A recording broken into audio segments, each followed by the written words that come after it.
What's going on, friends and neighbors, and all you folks that watch this channel because you're thoroughly bored?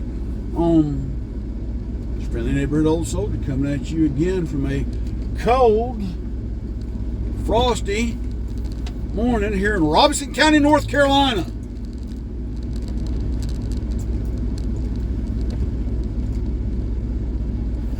It certainly is. I'm just now getting out the driveway because I had to wait for my truck to defrost a little bit. I actually had ice particles on the windshield, still got some. But anyway, it's you, Brother Kyle. I hope everybody had an enjoyable weekend. Mine was fairly uneventful. Well, did some shooting on Saturday with a business partner, had fun. But I was also a little perturbed on Saturday. So for those of you on a business, give me your advice, what you would have done in this situation or future situations thereof. What it was a couple weeks ago, I had a man call me to reserve the use of my range for a couple hours on Saturday. It was supposed to be a group of about anywhere from 10 to 25 gentlemen coming out to shoot. I charge $10 per person per hour to use the range. Not trying to get rich off the range, but that helps upkeep the range, put a little bread in my pocket, process. Nothing too much. Long story short, I basically canceled an event to accommodate these gentlemen. And so much as said so when I booked the time. So, when they no-showed, my business partner could tell I was frustrated.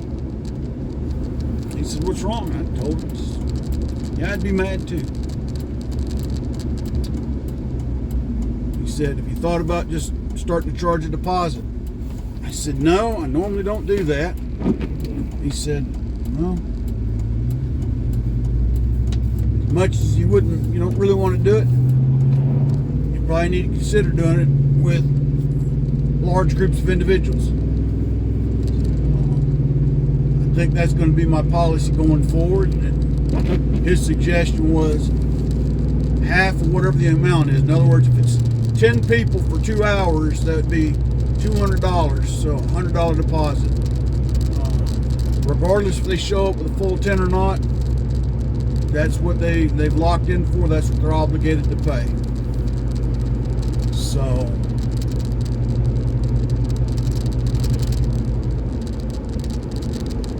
I hate to do it, but I went through a lot of effort to set the range up, have it ready for them when they were to have arrived.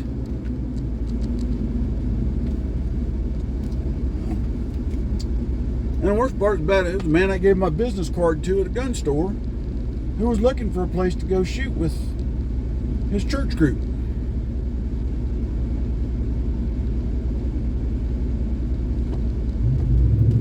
So there you have it. Anyway, tell me what you'd do down in the comments if it was you. Moving along. So, sabers are rattling around the world again.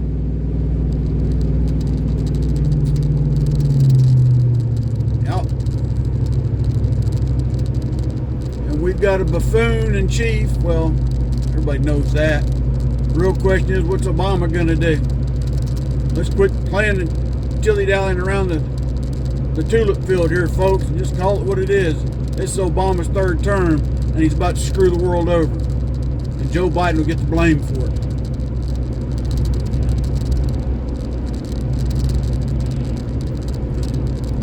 Sending 2 carrier battle groups to the Mediterranean for what? Or to the Middle East for what? Let all the Arab nations invade Israel. It will whoop their ass. They did it in 67, they did it in 73. Even though in 73 they got caught with their pants down.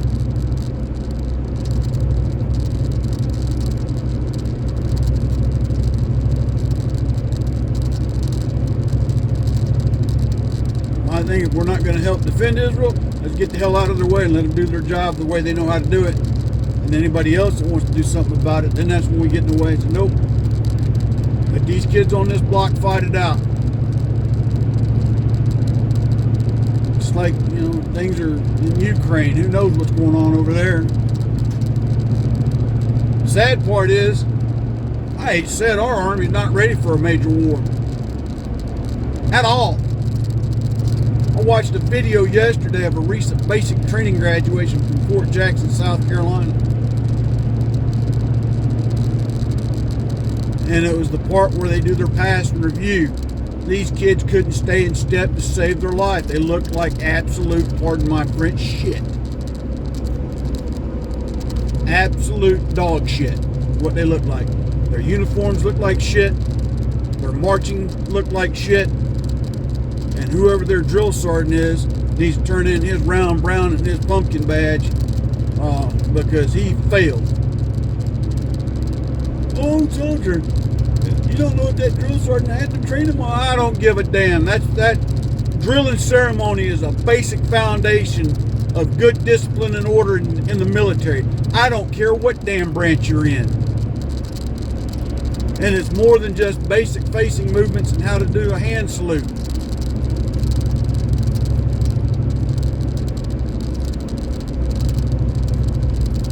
Freaking pissed me off seeing that shit.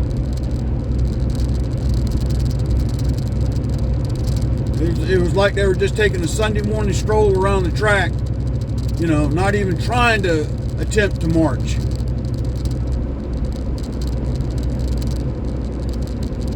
The only thing I can think of is some of the restrictions they put on drill sergeants in Army basic training. Year before last or last year, they took away what's called the shark attack, where when you get off the bus, drill sergeants are all up in your face, coming at you from all sides. Supposedly they can't, when I went to basic training, the drill sergeant's profanity didn't really bother me. I didn't care for some of it, but I didn't let it bother me. But apparently, they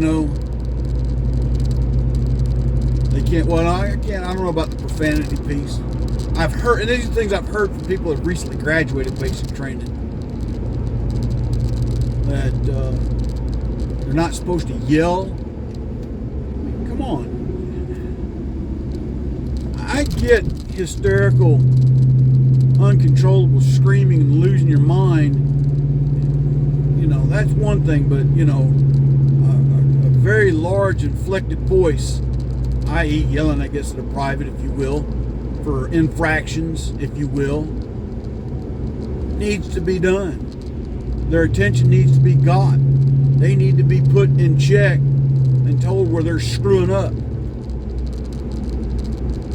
When these people join the Army and they go to basic training, they need to be broken down to the lowest common denominator in that group. Popo got one. That's what needs to happen. You go to basic training, you're supposed to be broke down mentally and physically. Just to the point where you're ready to give up, but not quite. And then they build you back up as a team, as a unit, as a whole entity. I ain't gonna lie, I hated basic training. I hated it. I was in a platoon full of screw-ups. But when we graduated, we still marched with pride. I say screw-ups, we had a bunch of attitudes in my platoon. Plain and simple. But nothing like what I saw in that video. Nothing. We were, for the most part, all of us were deathly afraid of our drill sergeants. We got one, I'm not going to mention his name because I don't know if the man is still alive or not or what have you, but he was 6'5" and about 280 pounds, solid muscle. Yeah, big man. You didn't want to tick him off. Had a size 13 boot. And he wasn't afraid to use it. One kid in our platoon found it the hard way on the range. If you remember that scene in Heartbreak Ridge where Prophylactic comes off the firing point and turns his weapon and says, "My gun's all blah, blah, blah." And the moment Clint Eastwood grabs it, it goes off. This private in our platoon wasn't quite that bad, but we'd been told all through basic rifle marksmanship, if you have a malfunction of your weapon, a stoppage of your weapon that you cannot clear, get with your drill sergeant and find out what's going on. Have him come over and check you. But whatever you do, don't turn that weapon downrange until it's been checked and cleared. What's this knucklehead do? He comes up out the starts to come out the foxhole, pointing his weapon. By the time drill sergeant come up and he snoozed, dude. He kicked him square in the back of the head. And I mean kicked him right in the back of the head. And then without missing a beat, reached down and grabbed him by the pistol hilt and scooped him up like nobody's business. And at the same time catching the weapon with the other hand. Needless to say, they went to the base of the tower, and there was a heated discussion between that private, or the one-way discussion, and the drill sergeant, and about 3 other drill sergeants, and the first sergeant. Memory serves me correct. Now after that, he started paying attention. Oh, and he was one of those guys that liked to play the language game too, because he was from New Mexico. He liked to pretend he couldn't speak English when it was time to do work, but when it was time to play around, he could speak fluent English, no problem, understood everything everybody said. When it was time to do any kind of work, he just, and I'm not saying against anybody that's Hispanic or Latino. I'm just saying this kid played that game, and everybody knew it. When he finally got called out on his bull crap, and all of a sudden he wanted to be the team player, kind of like the dudes in that scene from Heartbreak Ridge, when he went in and smashed the boom box and this, that, and the other. The first thing they looked at Clint Eastwood's character and go, "No habla," and then all of a sudden, "Hoorah, Gunny!" This guy was kind of like that in a sense. But it seems like there's no discipline. Like I said, when I was up at Washington State back in May and on Fort Lewis, I'm seeing haircuts that my day would not fly. I see it here on Fort Bragg. Yeah, Fort Bragg. I ain't calling it that Fort Liberty bullshit. Hell with that. So, the U.S. Army has a major discipline problem right now. They also got a major morale problem, and more importantly, they've got a major recruiting shortfall.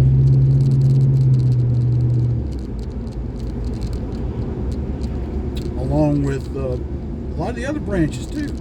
Some of the other branches are having a major recruiting shortfall. Part of it is they're recruiting kids that can't even pass the basic initial physical training assessment. Not PT test, assessment. What that is, when you go to basic training, folks, you have to take an assessment, which is, when I went, it was like 30 seconds of push-ups, 30 seconds of sit-ups, and a 1 mile run. And there were certain thresholds you had to meet in order to go on to basic training. If you didn't meet those, you got sent to what we call fat boy camp. That's just what it was called. But it was, the technical term was physical training company or platoon. And there you spent anywhere from 2 to 6 weeks getting in better shape so they could put you into basic combat training so that you could pass BCT. A couple of guys in our company came from that group. They'd been in Fort Jackson for almost 6 weeks when they came to start basic training with us. Now, for me, that would have been a morale crusher. I don't know what I'd done. My morale would have sunk. But anyway, I digress. But the news is full of who knows what lies today about, pending escalation in the Middle East, but other sources I've been watching have been talking about the critical juncture of a potential World War III situation, how China and Russia is getting involved now and supporting, you guessed it, Hamas.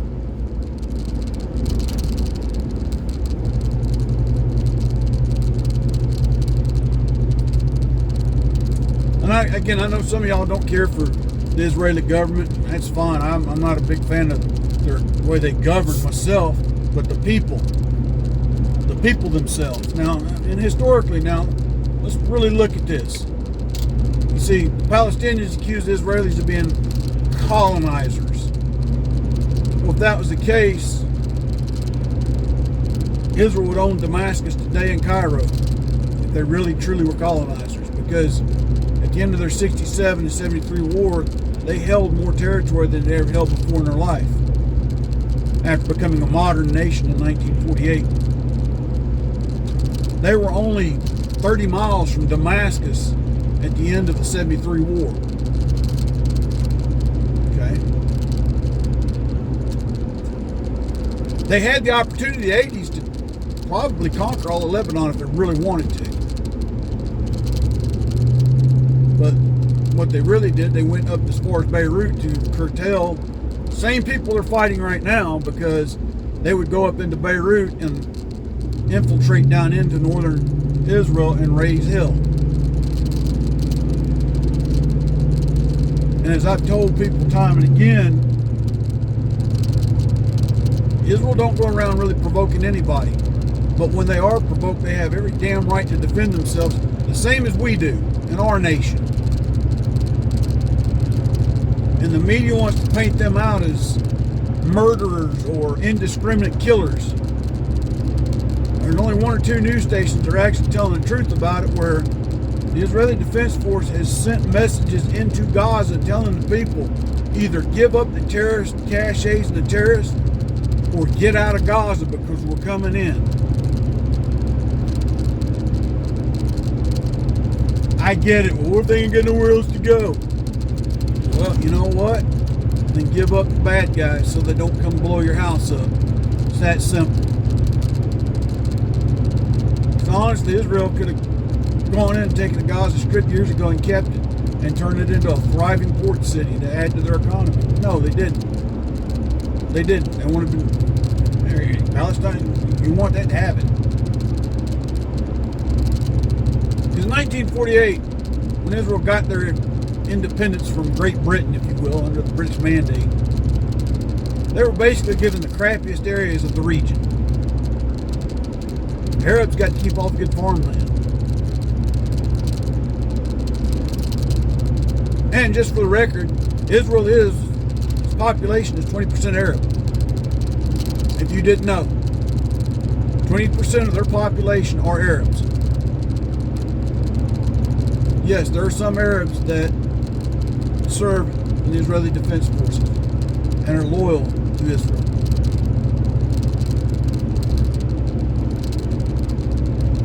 Whether it be political lines, religious lines, or ethnic lines.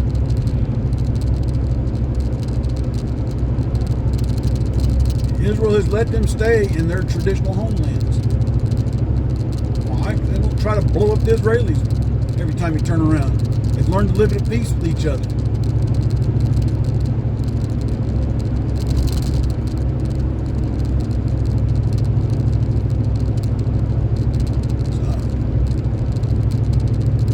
My thing is, U.S. involvement, sending carrier groups to do what? Nothing. Waste fuel and manpower for something we just need to stay the hell out of. The IDF is strong enough, it can do what it has to do for Israel. I'm a firm believer in it, because history has shown that the IDF can take care of business.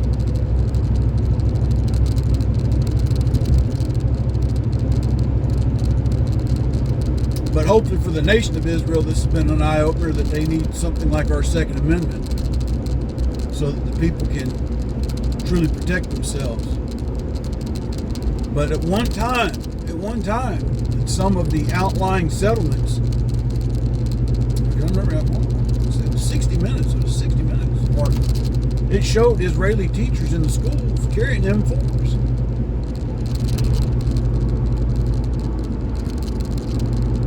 And I used to think that because most men in the Israeli Defense Force, or most men in Israel, had an obligation to serve in the reserves until they were 45. Now, I could be wrong about that. That might have changed. I need to look into that. But much like the Swiss reserve system, they kept their gear and their weapon at home. So when called up, they had everything they needed to go to war with. All they do is show up to their reserve center, be told what their duty was, and march out.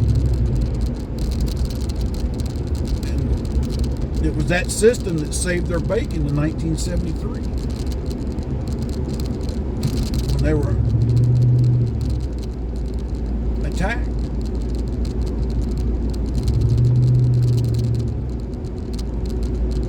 I don't know, folks. The biggest thing is we need to pull those carrier groups back out of the area. Just saying. Anyway, folks, I've gone way too long this morning. Y'all stay safe out there. Keep your eyes open, ears to the ground. Buy ammunition while you can get it. Buy it while you can get it. Until I get another one out, folks. Old soldier out.